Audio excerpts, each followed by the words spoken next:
देश के जवानों को पेंशन का पैसा नहीं मिलता है, लेकिन अदानी समूह में निवेश करने के लिए सरकारी संस्थानों को पैसे की कमी नहीं होती है।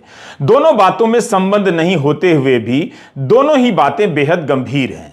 4 लाख जवान वन रैंक वन पेंशन के अरियर के इंतजार में दुनिया से ही चले गए, मगर समय पर अरियर का पैसा नहीं आया।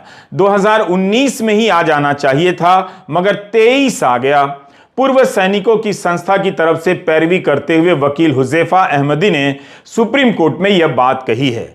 अगर ऐसा हुआ है तो क्या यह इतनी छोटी खबर है कि इसे अनदेखा कर दिया जाए?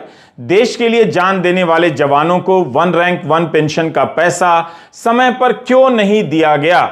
इसकी गिनती समय से पहले या समय पर क्यों नहीं की गई?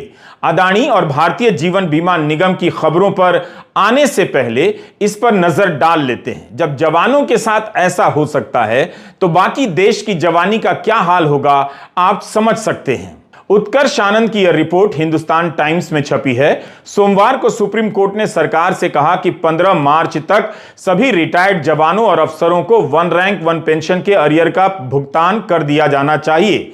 हर 5 साल पर वन रैंक वन पेंशन की समीक्षा होती है। जनवरी 2019 से लेकर अब तक का पैसा सैनिकों को नहीं मिला है।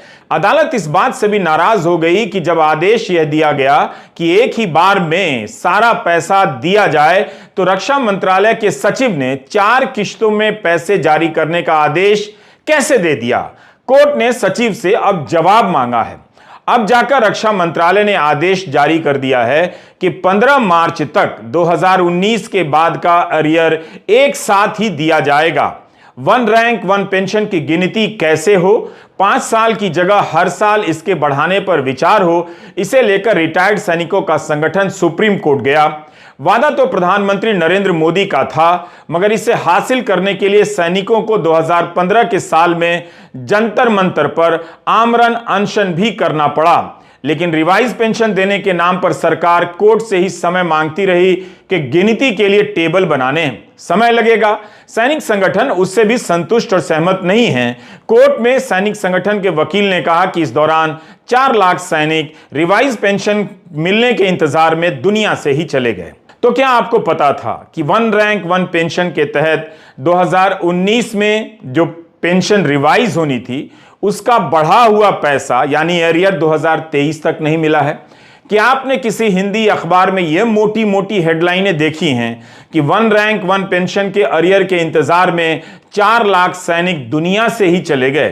क्या सरकार को प्रेस कॉन्फ्रेंस कर इस मामले में और सफाई नहीं देनी चाहिए?